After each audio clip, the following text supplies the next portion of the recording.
Dan Audu, ni fa sai ka gaya mana hanyoyin da ka bi ka sarrafa tunanin matan nan har suka yi za su bai yaran nan. Babara wa kenan. Ai Rabi, dama can kai ne baka dauke ni a matsayin aminin ka ba. Wallahi baka dauke ni wata tsiya ba Rabi. Amma ka gani nan wallahi zan iya yin komai akan farin cikin iyalinka. Amma kai yanzu ni Rabi, wai kai ne hadda kurata daga gidanka? Dan Audu, ni yanzu ba wannan ba. Ha komai. Ba wannan ba. Yanzu dai kana jina, Baba Audu ba wannan ba.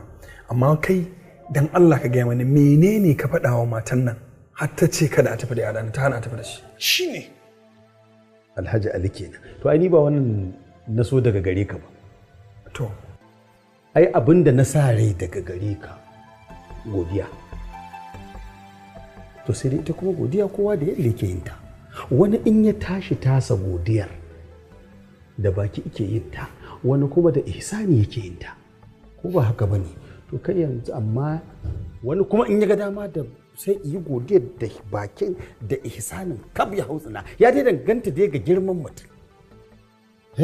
Ko ba haka bane abokina Rabi? Gaskiya ne, gaskiya ne. Saboda ka kai ba sai ka biya ni ba. Ai kai amini na ne. Kawai dai abin da nake so da kai ka gaya wa yarmu ta ci gaba da kula min da jikana, dan wallahi akan wannan jikan zan iya yin komai, ka ji na gaya maka. Na hajji angon balangada, uban ago na mai halin tsiya da na kirki. Ni ne nan mijin hajjo angon balangada, uban ago na mai abin tsiya da na kirki. Iyo ko kayi tsiyan naka kayi na kirki naka. Ka gaida mu da gidan in ka shiga duk Allah da Allah. Kai ma bari in ce matarka ta taho ku tafi gida.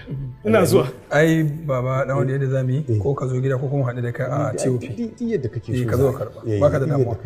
Dole wannan dole a ganka.